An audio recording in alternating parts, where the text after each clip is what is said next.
¿Sabías que uno de los templos más impresionantes del mundo estuvo a punto de desaparecer bajo el agua para siempre? Hace más de 3200 años, el faraón Ramsés II, considerado uno de los gobernantes más poderosos del antiguo Egipto, ordenó construir dos templos monumentales en Abu Simbel, al sur del país, muy cerca de la frontera con Nubia. El templo principal estaba dedicado a los dioses Amon-Ra, Ra-Horajti, Ptah, y al propio Ramsés II, quien se hizo representar como un dios viviente. En su fachada destacan 4 colosales estatuas de más de 20 metros de altura, talladas directamente en la montaña.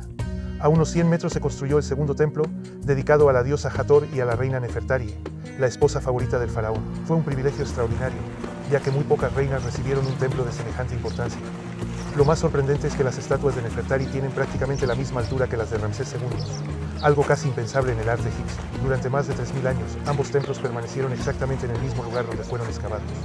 Resistieron terremotos, tormentas de arena, invasiones y el paso del tiempo. Pero en 1959 ocurrió algo que cambiaría su destino para siempre. Egipto anunció la construcción de la Gran Presa de Asuán, una obra gigantesca destinada a controlar las inundaciones del Nilo, producir energía hidroeléctrica y garantizar agua para millones de personas. El problema era enorme. Al llenarse el nuevo lago Nasser, uno de los lagos artificiales más grandes del mundo, el nivel del agua subiría más de 60 metros, dejando los templos completamente sumergidos para siempre. Entonces ocurrió algo sin precedentes. En 1960, la UNESCO lanzó un llamado internacional para salvar Abu Simbel.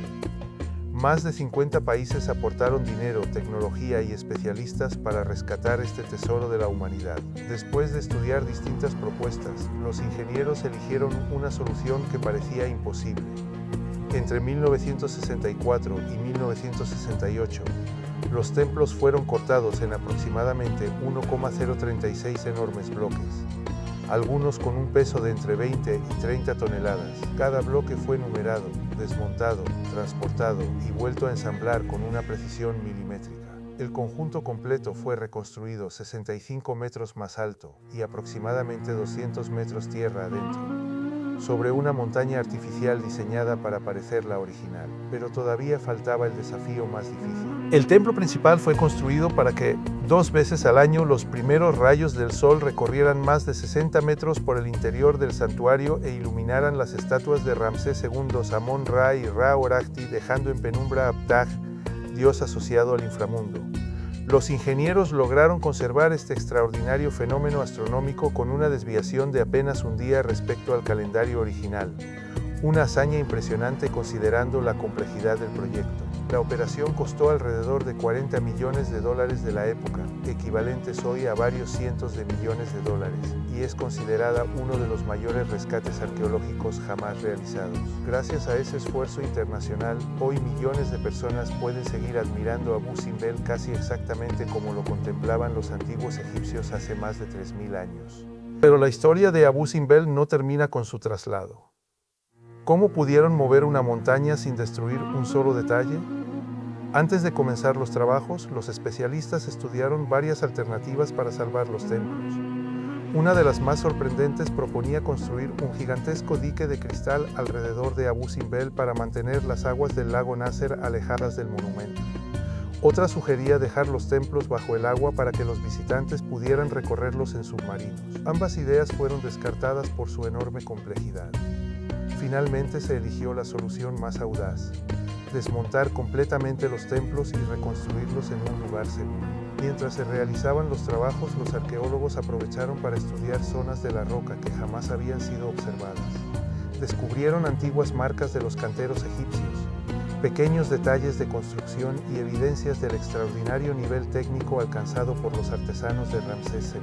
Muy pocas personas saben que el rescate de Abu Simbel también cambió la historia de la conservación del patrimonio mundial. Más de 50 países colaboraron en plena Guerra Fría, dejando de lado diferencias políticas para salvar un monumento que pertenecía a toda la humanidad. Como muestra de agradecimiento, Egipto regaló varios templos nubios a algunos de los países que participaron en el rescate. El templo de Debod fue trasladado a Madrid, España. El templo de Dendur puede visitarse hoy en el Museo Metropolitano de Nueva York. El templo de Tafa se encuentra en el Rijksmuseum van Oudheden, en los Países Bajos, y el templo de Elesilla fue instalado en el Museo Egipcio de Turín, en Italia. Gracias al éxito de esta campaña internacional, Años más tarde, la UNESCO fortaleció el programa que hoy conocemos como Patrimonio Mundial, encargado de proteger algunos de los monumentos más importantes del planeta. Existe otro detalle fascinante. Los templos que admiramos hoy no son una réplica.